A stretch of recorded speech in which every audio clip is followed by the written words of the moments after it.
আসসালামু আলাইকুম। আজকের এই ভিডিওতে আমরা আসলে দেখবো আপনার কম্পিউটার ডেলিভার্ড আইএলটিএস এবং পেপার বেসড আইএলটিএস এর মধ্যে পার্থক্যগুলো কি কি, এবং আমি মোটামুটি একটা ওভারভিউ দেওয়ার চেষ্টা করব যেন আপনি খুব সহজে ডিসাইড করতে পারেন যে কোনটা আপনার জন্য বেস্ট হবে, অর্থাৎ কোন মেথডে এক্সাম দেওয়াটা আপনার জন্য সুইটেবল হবে। সো প্রথমে আসি আসলে কোশ্চেন প্যাটার্ন নিয়ে। আসলে যে কোশ্চেনের মধ্যে কোনো ডিফারেন্স আসলে হয় থাকে কিনা, যে আপনার পেপার বেসড এবং কম্পিউটার বেসড, এর অ্যান্সার হচ্ছে নো। কোনো আপনি রিডিং, রাইটিং, লিসনিং, স্পিকিং, আপনি চারটা সেকশনের কোনোটাতেই আপনি কোশ্চেনে কোনো ওইরকম ডিফিকাল্টি লেভেল বা কোনো কিছুর মধ্যে কোনো ডিফারেন্স দেখবেন না। কারণ আপনার কোশ্চেনটা আসলে সেম জায়গা থেকে, ক্যামব্রিজ থেকেই আসলে কোশ্চেনটা আসে। তো এটা আসলে এই কনফিউশনটা ক্লিয়ার করলাম। অনেকে মনে করতে পারে যে আপনার পেপার বেসডে কঠিন হয় বা কম্পিউটার বেসডে একটু কঠিন হয়, আসলে এরকম না, কোশ্চেন সেম। এখন আসি পেপার বেসড আইএলটিএস। এটা আসলে শুনতে যেরকম বোঝা বোঝা যাচ্ছে যে পেপার, যেটা আসলে আপনি পেপার এবং পেন্সিলে লিখবেন, সোজা কথা, পেন্সিল দিয়ে লিখবেন, পেপারে অ্যান্সার গুলো হবে, শেষ, ট্র্যাডিশনাল মেথডে। আর কম্পিউটার ডেলিভার্ড কি, যেটা আপনি কম্পিউটার ইউজ করে আপনার এক্সামটা দিবেন, সেটা অবশ্যই আপনি টাইপিং করে আপনার অ্যান্সার গুলোকে পুট করে আপনাকে অ্যান্সার গুলো দিতে হবে। এটা হচ্ছে মূল মূল কথা আর কি। কিন্তু এবার আসি এক একটা করে, যে আসলে সিস্টেমটা কি, কিভাবে এবং কোনটাতে আহ মোটামুটি বেনিফিট বেশি পাওয়া যায় বিভিন্ন দিক বিবেচনা করলে। তো সেটাই আসলে আমার এখানে দেখার বিষয়, তাই না? তো প্রথমে আসি লিসেনিং সেকশনে। পেপার বেসডে কি হবে, আপনাকে একটা পেপার দেওয়া হবে, এবং লিসেনিং সেকশনটা আপনার পেপার বেসড বলেন আর কম্পিউটার ডেলিভার্ড বলেন, উভয় ক্ষেত্রে লিসেনিং সেকশন দিয়েই আসলে এক্সাম শুরু হয়। হ্যাঁ, তো প্রথমে আপনাকে কি করা হবে, আপনাকে হেডফোন দেওয়া হবে একটু চেক করার জন্য। তারা চেক করার একটা ওয়ে থাকে, চেক করতে পারবেন, আপনার ভলিউম কমানো বাড়ানো সবকিছু চেক করা হবে। এরপর আপনি এক্সামটা শুরু হবে। তো পেপার বেসডে আপনাকে একটা পেপার দেওয়া হবে, একটা পেন্সিল দেওয়া হবে, একটা ড্রাফট পেপার দেওয়া হবে, একটা ব্ল্যাঙ্ক পেপার সাদা, যেখানে আপনি আপনার কোশ্চেনের অ্যান্সার গুলো আপনি লিখতে পারবেন। এটা পেপার বেসড এর কথা বলছি আগে আমি, হ্যাঁ। তো এইভাবে আপনি শুনলেন, পুরো লিসেনিং সেকশনটা শেষ হলো, আপনি part one, part two, part three, part four সবগুলো কমপ্লিট করলেন, শুনলেন। আপনি আপনার অ্যান্সার গুলোকে হয়তো আপনি সাদা ওই খাতাটাতেই লিখলেন আপাতত ড্রাফট করে। এখন আপনি এক্সট্রা ট্রান্সফারের জন্য, অর্থাৎ ওই যে কোশ্চেনের অ্যান্সার গুলো ট্রান্সফার করার জন্য আপনি 10 মিনিট সময় পাবেন পেপার বেসডে। কিন্তু আপনি যদি কম্পিউটার বেসড এক্সামটা দেন, তাহলে আপনি এই এক্সট্রা যে 10 মিনিট সময় পাচ্ছিলেন পেপার বেসডে, এটা আপনি আর পাচ্ছেন না। আপনি পাবেন অনলি 2 মিনিট সময়। আপনার এক্সাম লিসেনিং শেষ হওয়ার পর 2 মিনিট সময় পাবেন আপনার অ্যান্সার গুলো দেখার জন্য। আসলে এই ক্ষেত্রে তো আর ট্রান্সফার করার তেমন কিছু থাকে না, কারণ হচ্ছে আপনার কম্পিউটারে, আমি একটু দেখা ইন্টারফেসটা, এই যে এটা হচ্ছে আপনার মোটামুটি ইন্টারফেস লিসেনিং এর ক্ষেত্রে, হ্যাঁ। তো আপনি লিসেনিং এ দেখেন যে এখানে যে বক্স করা আছে 1 2 3 4 এভাবে আর কি। তো এই বক্সের মধ্যে আপনি যখন শুনতেছেন, এট দ্য সেম টাইম আপনি আপনার অ্যান্সার গুলো এখানে পুট করতেছেন, তাই না? তো এইভাবে করে পার্ট ওয়ান, পার্ট টু, দেখেন নিচে যদি একটু খেয়াল করেন, এই পিকচারের নিচে দেখেন, এখানে কিন্তু ওই যে 1 থেকে 40 পর্যন্ত আপনার অ্যান্সার এখানে আছে, মানে আই মিন দেখেন নাম্বারিং করা আছে। অর্থাৎ এই নাম্বারগুলো হচ্ছে ওই কোশ্চেন। হ্যাঁ, আপনি ওখানে ক্লিক করলে আপনার ওই কোশ্চেনটাতে ওরা সিলেক্ট করে নিয়ে যাবে, হ্যাঁ। তো এখন আপনি যখন এই কম্পিউটার বেসড এক্সামটা দিচ্ছেন, তাহলে কি আপনি টাইপ করে অ্যান্সার পুট করলেন, বুঝলাম, তাহলে আপনার কিন্তু আসলে ওই এক্সট্রা যেই ওই পেপার বেসড আলাদের যে 10 মিনিট সময় লাগতেছিল, এটার কিন্তু আর দরকার নাই। কারণ আপনার তো অ্যান্সার গুলো অলরেডি এখানে পুট করা আছে, এটা হলো প্রথম কথা। দ্বিতীয়ত, তাহলে এই 2 মিনিট সময় কেন দেয়? এই 2 মিনিট সময় হচ্ছে আপনি চেক করতে পারবেন আপনার ফুল অ্যান্সার গুলোকে। আপনি হয়তো একবার চোখে দেখতে পারবেন যে আপনার কোথাও কোনো স্পেলিং মিস্টেক হয়েছে কিনা, বা এই জাতীয় জিনিসগুলো আসলে দেখা হয়। তো এই জন্য আপনি মোটামুটি এক্সট্রা 2 মিনিট সময় পাবেন। তো এখন কথা হচ্ছে যে আপনি ন্যাভিগেট করতে পারবেন আপনার কোশ্চেনগুলো। এখানে একটা সুবিধা আছে খুব সহজে। অর্থাৎ আপনি দেখেন নিচে যে এই যে নাম্বারিং করা আছে 1 থেকে 40 পর্যন্ত, আপনি যে কোনো একটা নাম্বারে ক্লিক করলে আপনি ওই কোশ্চেনে চলে যাবেন। তার মানে আপনি যখন পার্ট থ্রিতে, তখন যদি আপনি, মানে পার্ট থ্রি যখন শেষ হলো, এরপর কিন্তু আপনাকে 30 সেকেন্ড বা কিছু সময় আপনাকে দেওয়া হয়, তাই না? যে আপনাকে চেক করার জন্য বলা হয়, যে এই সময়টা আপনাকে দেওয়া হচ্ছে যে আপনি চেক করেন আপনার অ্যান্সারটা। আপনি কিন্তু ওই টাইমটা চেক না করে আপনি যদি মনে করেন যে আমি পার্ট ফোরে ফোরে চলে যাব এবং সেখানে কোশ্চেন গুলো আমি আগে একটু পড়ে নিব, যেন আমি অ্যান্সার করতে আমার সুবিধা হয়, আপনি সেটাও করতে পারেন। আপনি সরাসরি পার্ট ফোর এর কোশ্চেনে ক্লিক করলেই আপনি পার্ট ফোরে চলে যাচ্ছেন। আবার আপনি একইভাবে নেভিগেট করে আগেও চলে আসতে পারবেন, অর্থাৎ আপনি পার্ট ফোরে আছেন, পার্ট ফোর কমপ্লিট হয়েছে, সঙ্গে সঙ্গে আপনি পার্ট ওয়ানে এসে আপনার অ্যান্সার চেক দিতে পারতেছেন। এটা গেল লিসেনিং এ আপনার কম্পিউটার ডেলিভার্ডে যদি আপনি আইএলটিএসটা দেন সেটা। এখন একটা কথা হচ্ছে যে আপনার টাইপিং স্পিড নিয়ে সবার একটা কমপ্লেইন থাকে, যেটা আমি দেখছি যে আমার তো টাইপিং স্পিড ভালো না, আমি লিখতে অনেক সময় লাগে, তাহলে আমার জন্য কম্পিউটার বেসড। আসলে টাইপিং স্পিডটা এটা অ্যাভারেজ, বা আমি বলবো যে মোটামুটি লিখতে পারলেই হলো। আমরা আমরা সবাই কম বেশি, আমার মনে হয় যে আপনি দেখবেন যে কম্পিউটারের যেই কিবোর্ডের যেই অক্ষরগুলোর যেই আপনার বিন্যাসটা আর মোবাইলের যেই আপনার কিবোর্ডের বিন্যাসটা সেম, তাই না? তাহলে আপনি মোবাইলে ঠিকই অনেক দ্রুত চ্যাট করতে পারেন, কথা বলতে পারেন, আপনি মোবাইলে লিখতে পারেন। আপনার কম্পিউটারের প্রবলেমটা কোথায়? কম্পিউটারেও আপনার অক্ষরের গুলোর বিন্যাসটা কিন্তু সেম। এই জন্য আমার মনে হয় আপনি ট্রাই করে দেখতে পারেন যে আপনি যদি কম্পিউটারে মোটামুটি লেভেলে আপনি টাইপ করে অ্যান্সার ইনপুট করতে পারেন। আমি লাস্টে বলবো যে আপনি কোথায় কোথা থেকে এই জিনিসগুলো প্র্যাকটিস করতে পারবেন। আমার ভিডিওটা শেষ পর্যন্ত দেখলে ইনশাল্লাহ আপনার ক্লিয়ার হয়ে যাবে।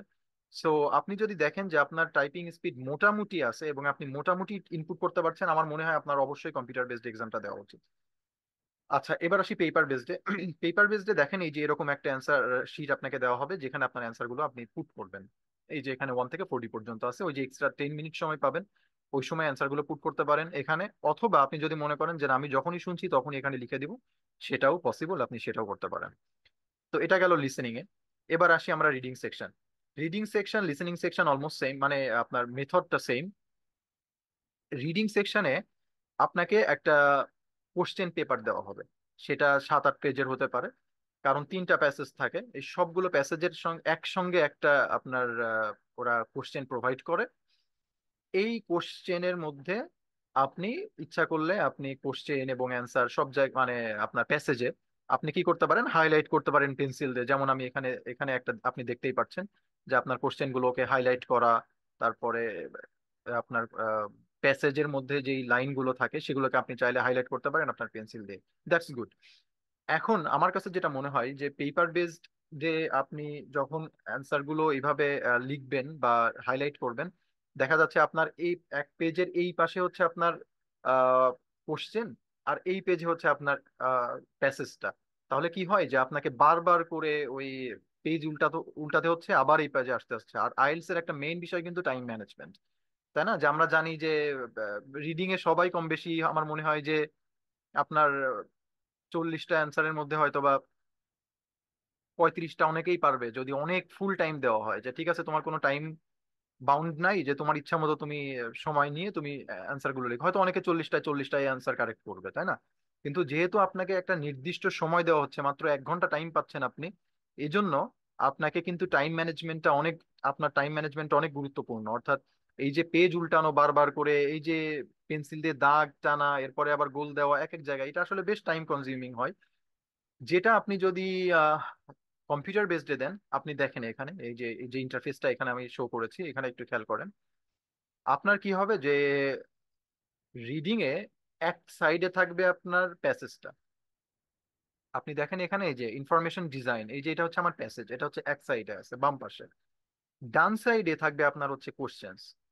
এখন কোনো কিছুই রিডিং এ সাধারণত লেখা লাগে না, এক্সেপ্ট যে আপনার ব্ল্যাঙ্ক, ওই যে fill in the blanks type যখন কোশ্চেন গুলো থাকে, ওইগুলাতে হচ্ছে আপনার লিখতে হয়। অনেক সময় কপি করা যায়, বাট আমার এক্সামের ক্ষেত্রে আমি আসলে কপি করতে পারিনি, ওখানে কপি হচ্ছিল না আর কি, কন্ট্রোল সি দিলে ওটা কপি হচ্ছিল না। বাট তারপরেও ওই অ্যান্সার গুলো আসলে টাইপ করাটা ওরকম খুব বেশি সময় আমার মনে হয় না, টাইম টাইম আসলে কনজিউমিং না এরকম। তো এখানে দেখেন আপনি অ্যান্সার গুলো কিভাবে লিখবেন। এখানে আপনার যেই যেই জায়গাটা মনে হবে যে ইম্পর্ট্যান্ট, এখানে অ্যান্সার থাকতে পারে, আপনি হাইলাইট করতে পারেন। কিভাবে? আপনি জাস্ট ওই জায়গা ওই অংশটুকু ক্লিক করে, মানে ড্র্যাগ করে চেপে ধরে আপনি পরের যে অংশটুকু পর্যন্ত আপনি ইয়ে করতে চাচ্ছেন, আই মিন হাইলাইট করতে যাচ্ছেন, ওই পর্যন্ত ক্লিক করে সিলেক্ট করলে, আপনি ডান বাটন ক্লিক করলে, রাইট বাটন ক্লিক করলে আপনার দেখবেন একটা ড্রপ ডাউন মেনু চলে আসবে, এবং সেখানে লেখা আসে আছে হচ্ছে হাইলাইট এবং নোট। আপনি চাইলে এবার হাইলাইটে ক্লিক করলে আপনার ওটা মোটামুটি হাইলাইট হয়ে যাবে আর কি। সেম ভাবে আপনি কোশ্চেনেও হাইলাইট করতে পারবেন। এখন এই ক্ষেত্রে দেখেন যে আপনার কিছু কিছু কোশ্চেন থাকে ড্র্যাগ অ্যান্ড ড্রপ করা, অর্থাৎ excuse me. So drag and drop মানে হচ্ছে যে আপনি ওই লাইক হেডিং ম্যাচিং, এই টাইপের যে কোশ্চেন গুলো থাকে, আই মিন যে হেডিং যেটা দেওয়া থাকে, ওই হেডিংটাকে আপনি আপনি ড্র্যাগ করে আপনার কোশ্চেনের প্যারাগ্রাফের উপর ছেড়ে দিবেন। এটা একটা মেথড, যেটা আমার কাছে মনে হয়েছে যে খুব ইজি, এবং এটা অনেক টাইম বাঁচাবে আপনাকে। তো এইসব দিক বিবেচনা করলে আমার মনে হয় রিডিং এও কম্পিউটার ডেলিভার্ড আইএলটিএস এক্সাম যদি আপনি দেন, রিডিং এও আমার মনে হয় টাইমিং প্লাস সবকিছু দিয়ে বেশ আপনার জন্য সুবিধাজনক। আর একটা সব থেকে বড় যেই পজিটিভ একটা ব্যাপার, আপনি কম্পিউটার ডেলিভার্ড আইএলটিএস এক্সাম দিলে আপনি দেখেন যে এই কম্পিউটার স্ক্রিনের উপরে, অর্থাৎ এই যে আমি যে পিকচারটা এখানে দিয়েছি এখানে দেখেন ওই যে 49 মিনিটস লেফট লেখা আছে। তো এখানে আপনার কন্টিনিউয়াসলি আপনার কত মিনিট সময় আছে এটা ওরা শো করবে। তাহলে কি হয়, আপনি যে প্রথম প্যাসেজের জন্য সাপোজ আপনি 17 মিনিট আপনার বরাদ্দ করে রেখেছেন, বা আপনি 15 মিনিট রেখেছেন। যেমন আমার ক্ষেত্রে আমি 15 মিনিট রাখছিলাম আমার ফার্স্ট প্যাসেজ, এবং সেটা কিন্তু 15 মিনিটেই কমপ্লিট হয়েছে, এবং সেটা আপনি খুব সহজে দেখতে পাচ্ছেন। তো এরপরে আসি হচ্ছে রাইটিং এ। রাইটিং এ তো আমার মনে হয় যে আপনার কম্পিউটার বেসড এক্সাম দেওয়া মানে রাইটিং এর ক্ষেত্রে সব থেকে বেশি বেনিফিশিয়াল আর কি, মানে সব থেকে বেশি বেনিফিট দেয় হচ্ছে আপনার এই computer delivered IELTS exam writing এর ক্ষেত্রে। আপনি দেখেন যে আপনি যদি পেপারে রাইটিংটা পেপারে দেন, তাহলে আপনার এরকম মোটামুটি 2টা পেজ থাকবে, একটা মানে একটা টাস্ক 1 এর জন্য দিবে, টাস্ক 2 এর জন্য দিবে, এবং টাস্ক 2 এর জন্য আপনি এক্সট্রা শিট চাইলে আপনি নিতে পারেন। মোটামুটি আপনার যে পেজগুলো দেওয়া হবে এরকম আর কি। তো এখানে আপনার নাম থাকবে, এরপরে আপনি আপনার লেখাটা শুরু করবেন। কিন্তু আপনি যদি কম্পিউটার ডেলিভার্ড আইএলটিএস এক্সামে আসেন, তাহলে আপনাকে আপনার কোশ্চেনটা ঠিক একইভাবে রিডিং এর মতো বাম পাশে কোশ্চেন থাকবে, ডান পাশে একটা বক্স থাকবে যেখানে আপনার আপনার অ্যান্সারটা ইনপুট করবেন। তো এখানে সব থেকে যেই বিষয়টা আমার কাছে মনে হয়েছে পজিটিভ সেটা হচ্ছে যে আপনার ওয়ার্ড কাউন্ট। আপনি যদি পেপার বেসড এক্সাম দেন, তাহলে আপনাকে কি করতে হচ্ছে, আপনি মোটামুটি একটা আইডিয়া করে ওয়ার্ড কাউন্ট করতে হচ্ছে, কারণ আপনি জানেন যে আপনার পার্ট 1 এর জন্য অ্যাট লিস্ট 150 ওয়ার্ড লিখতে হবে, ওয়ার্ডস লিখতে হবে। আর আপনি আপনার পার্ট 2 এর জন্য অ্যাট লিস্ট 250 ওয়ার্ডস লিখতে হবে। আপনার যদি এর কম হয় তাহলে কিন্তু আপনি পেনাল্টি খাচ্ছেন, তাই না? তো আপনার পার্ট 1 যখন আপনি পেপার বেসডে লিখতেছেন, সো তখন কি হচ্ছে যে আপনার ওই ওয়ার্ড গুলো মোটামুটি কাউন্ট করে ইয়ে হিসাব করতে হচ্ছে যে আমার কতগুলো ওয়ার্ড লিখছি। কিন্তু আপনি যখন এই কম্পিউটার ডেলিভার্ড আইএলটিএস এক্সামটা দিচ্ছেন, তখন আপনার এই ওয়ার্ড কাউন্টটা ওরা অটোমেটিক্যালি দেখেন আপনার ওই বক্সের নিচে ওখানে লেখা আছে ওয়ার্ড কাউন্ট, অর্থাৎ আপনি প্রত্যেকটা ওয়ার্ড লিখবেন একটা করে ওয়ার্ড কাউন্ট ওরা বাড়াবে এখানে, অর্থাৎ একটা করে ওয়ার্ড কাউন্ট হবে। তো এটা অনেক বেশি হেল্পফুল। সেকেন্ড যে বিষয়, অনেক সময় আমরা যে পেপার বেসড এক্সামে বা মকে যেটা করি, যে আমরা একটা আইডিয়া জেনারেট করি যে আমি এই বিষয়গুলো লিখবো, অনেক সময় হয় কি যে ওইটা লিখতে লিখতে আমার নতুন কিছু আইডিয়া জেনারেট হয় যেটা আসলে আমার মনে হয় যে এটা এর আগে লিখলে ভালো হতো। তখন আপনি চাইলেও আপনি 2-3 লাইন ওই পেপার আপনার ইরেজার দিয়ে মুছে ওই 2-3 লাইন আগে এসে আবার ওই ইনফরমেশনটা পুট করে আবার পরের গুলো আবার নতুন করে লেখা, এটা অনেক সময় লাগে এবং অনেক আপনার এটা বেশ কঠিন একটা বিষয় আর কি। তো আপনি যদি সিডিতে আইএলটিএসটা দেন, তাহলে তো আপনার এই বিষয়টা লাগতেছে না, আপনি জাস্ট কার্সারটা ওই জায়গাটায় নিবেন, আপনি আপনার ইনফরমেশন পুট করবেন, এন্টার দিবেন, ব্যাস শেষ, কাহিনী শেষ। এখানে খুবই ইজি আপনার রাইটিং এ এই জিনিসগুলো করা খুবই ইজি। কিন্তু আপনি এই রাইটিং এ এই জিনিসটা মাথায় রাখবেন, আপনার রাইটিং এ আপনি যদি মাইক্রোসফট ওয়ার্ড বা আপনি বিভিন্ন রকম আপনি যদি কম্পিউটার লেখা অভ্যাস থাকে, তাহলে দেখবেন আপনার ওই যে ওয়ার্ড কারেকশন থাকে, আপনার স্পেলিং ভুল হইলে ওরা কারেকশন করে দেয় বা একটা ওয়ার্নিং দেয়। কিন্তু আপনি কিন্তু কম্পিউটার ডেলিভার্ড আইএলটিএস এক্সাম দিলে এই কারেকশন গুলো পাবেন না, আপনি যেটা লিখবেন, আপনি ভুল লিখলে ভুল, সঠিক লিখলে সঠিক, এই জিনিসটা গেল। এরপরে আর একটা বিষয়, রাইটিং যারা আপনি পেপার বেসড লিখেন আর কি, অনেকের হাতের লেখা অনেক বেশি খারাপ হয়, যে একটা মানে হীনমন্যতায় ভুগি আমরা যে আসলে আমার হাতের লেখা কি স্যার বুঝতে পারবে কিনা, এই জিনিসগুলো এটা হয়। যেমন আমার ক্ষেত্রে একবার এরকম হয়েছে যে আমি মক টেস্ট দিচ্ছিলাম আপনার পেপার বেসডে, তো আমার সি এবং ই মোটামুটি সেম হয়ে গেছিল আমার কিছু কিছু জায়গায়, তো সবগুলা দেখছি যে স্যার গোল গোল দিয়ে সেই জায়গাগুলোকে মানে মার্ক কেটে নিছে আর কি। তো এই এই প্রবলেমটা আপনার কিন্তু সিডিতে এক্সাম দিলে আপনার এই প্রবলেম ফেস করতে হচ্ছে না। তো এইগুলো সব আমার মনে হয় পজিটিভ দিক আপনার রাইটিং এর ক্ষেত্রে। এরপরে আসি স্পিকিং এ। স্পিকিং এ আসলে কোনো ডিফারেন্স নাই, আপনি কম্পিউটার ডেলিভার্ড আইএলটিএস এক্সাম দেন বা পেপার বেসড এক্সাম দেন, আপনার এক্সাম সেম ভাবে হবে, হয় ফেস টু ফেস হবে বা জুম মিটিং এ হবে, এটার মধ্যে কোনো পার্থক্য নাই। এখন আসি রেজাল্ট নিয়ে। মোটামুটি রেজাল্ট আপনি যদি পেপার বেসড দেন, মোটামুটি 30 ডেজ লাগে সময়, বা এর মধ্যে পেয়ে যাও, মানে পাওয়া যায় সাধারণত 30 ডেজ বা 14 ডেজ এর মধ্যে পাওয়া যায়। আর সিডিতে দিলে এক্সাম আপনি 3 থেকে 5 দিনের মধ্যেই মোটামুটি রেজাল্ট পেয়ে যাবেন, আপনাকে ইমেল করা হবে, সেখানে আপনার ইটিআরএফ এর লিঙ্ক দেওয়া হবে, আপনি আপনার রেজাল্ট শিট পেয়ে যাবেন। তবে একটা জিনিস একটু বলে রাখি, পেপার বেসড আইএলটিএস এক্সাম দিলে আপনাকে একটা হার্ড কপি সার্টিফিকেট দেওয়া হয়, কিন্তু আপনি সিডিতে দিলে কিন্তু এই হার্ড কপিটা আসলে আপনি পাবেন না। তাহলে কি করবেন, আপনি যখন যে কোনো ইউনিভার্সিটি বা যে কোনো জায়গায় আপনার যখন ওটা স্কোরটা পাঠানো লাগবে, আপনি ব্রিটিশ কাউন্সিল বা আইডিপির সঙ্গে যোগাযোগ করলে ওরা আসলে পাঠাই দেয়। আপনার হার্ড কপিটা ওরা দেয় না, কিন্তু ইটিআরএফ কপিটা আপনাকে দেয়, যেটা আপনি ইউজ করতে পারবেন। এখন কথা হচ্ছে যে which format is right for you. তো এটা আসলে আপনাকে ডিসাইড করতে হবে। আমি মোটামুটি ওভারভিউ সবকিছু আপনাকে দিয়েছি। আপনার স্পিড, টাইপিং স্পিড যদি মোটামুটিও হয়ে থাকে, আমি রেকমেন্ড করব যে আপনার সিডি আইএলটিএস এক্সামটা দেওয়ার জন্য। বিকজ আপনি দেখলেন যে সব দিক বিবেচনা করলে আপনার সিডি আইএলটিএস এক্সাম আসলে আম, দুই ক্ষেত্রে, সব ক্ষেত্রেই আসলে সিডি এক্সামটা আপনার উইন করে এখানে। তো এবার আসি আমার কিছু এক্সপিরিয়েন্স আসলে আমি একটু শেয়ার করি। আহ, আমি এই যে 9th of May-তে আপনার 2024-এ আইএলটিএস সিডি এক্সামটা দিয়েছি। তো আমার স্কোর ওভারঅল 7 আসছে।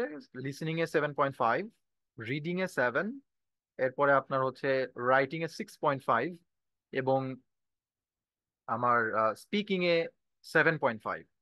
ওভারঅল 7 আসছে, বাট যে কোনো একটাতে যদি আমার আর 0.5 আসতো তাহলে 7.5 আসতো। তো এনিওয়ে, আমার এক্সপিরিয়েন্সটা যদি আমি একটু শেয়ার করি, স্পিকিং এ যেমন আমার ক্ষেত্রে স্পিকিং নিয়েছিল একজন ব্রিটিশ, উনি বেশ আমার কাছে মনে হয়েছে যে বেশ মানে গাম্ভীর্যপূর্ণ ছিলেন।